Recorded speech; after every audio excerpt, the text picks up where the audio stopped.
Bonjour. L'activité 2, page 323, constitue donc une introduction à ce cours sur les réactions chimiques par échange de protons, ce qu'on peut appeler un petit peu plus communément les réactions acido-basiques. Alors, elle n'a pas juste un intérêt historique, puisque, évidemment, un petit peu d'histoire ne nuit pas, mais simplement l'évolution ici de la pensée et de la définition des acides et des bases est intéressante, parce que il va falloir aussi évoluer dans votre manière de percevoir les acides et les bases, puisqu'effectivement, pour nous, un acide, c'est quelque chose qui a un pH inférieur à 7, une base c'est quelque chose qui a un pH supérieur à 7. Ici, on va étendre ça un petit peu plus loin et puis essayer d'appliquer ça à toute une catégorie de réactions. Alors, si vous observez les documents, la première question est donc liée, enfin les deux premières questions sont liées aux définitions qu'ont pu donner les différents scientifiques des acides et des bases. La première question, donc, analyser les documents, quelles sont les différences entre les définitions de Boyle et d'Arrhenius? Eh bien, on peut dire que ici, Boyle, XVIIe siècle, sa définition des acides et des bases sont liées à des expériences simples. Donc on réalise une expérience et puis on se dit, tiens, ça c'est un acide, parce que il peut par exemple colorer la teinture de tournesol, peu importe, voilà. Donc c'est lié un petit peu à l'expérience, c'est une définition qui est très subjective. La définition d'Arrhenius, elle, est un petit peu plus scientifique, puisque il ne décrit pas d'expérience, il décrit un comportement. Et donc finalement, pour pouvoir définir un acide et une base, eh bien, il faut écrire une équation. Donc finalement, on a une première étape qui est celle-ci.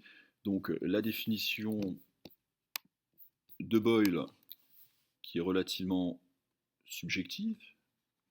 Donc Boyle, c'est un petit peu plus subjectif. En gros, c'est lié à l'expérience, à l'observation, dirons-nous. Et la définition d'Arrhenius, qui elle, au contraire, est très scientifique et qui donc nécessite l'écriture d'une équation. Et donc finalement, dans votre démarche, on en est un petit peu là, puisque finalement vous en êtes là.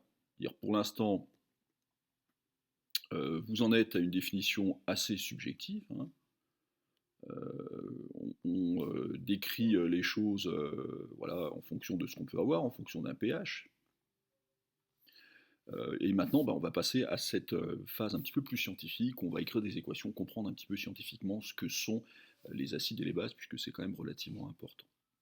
Alors, la question suivante, qui nous intéresse, nous, c'est celle-ci. On a un petit peu évolué, puisque la définition d'Arrhenius est assez intéressante.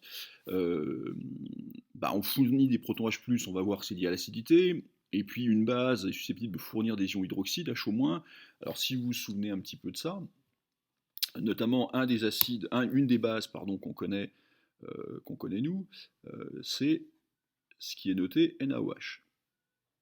Pardon, NaOH. Ce qu'on appelle communément la soude. Et donc NaOH, quand on veut le dissoudre dans l'eau, ça va donner des ions Na+, hydratés, donc on note aqueux ici entre guillemets, et puis des ions HO-, en solution, des ions hydroxydes. Et donc pour nous, l'espèce basique de base, celle que l'on connaît, c'est la soude, et donc on voit bien que ça correspond ici à la définition d'Arrhenius, puisque on va avoir ici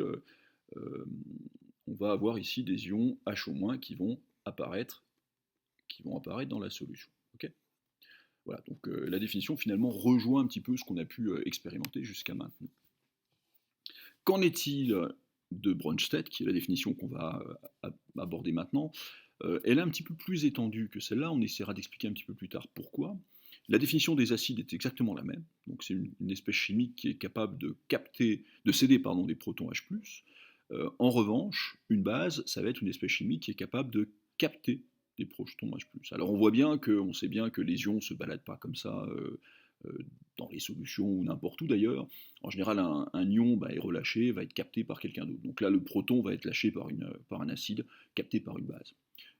On va décrire ça comme des réactions acido-basiques. Bon travail.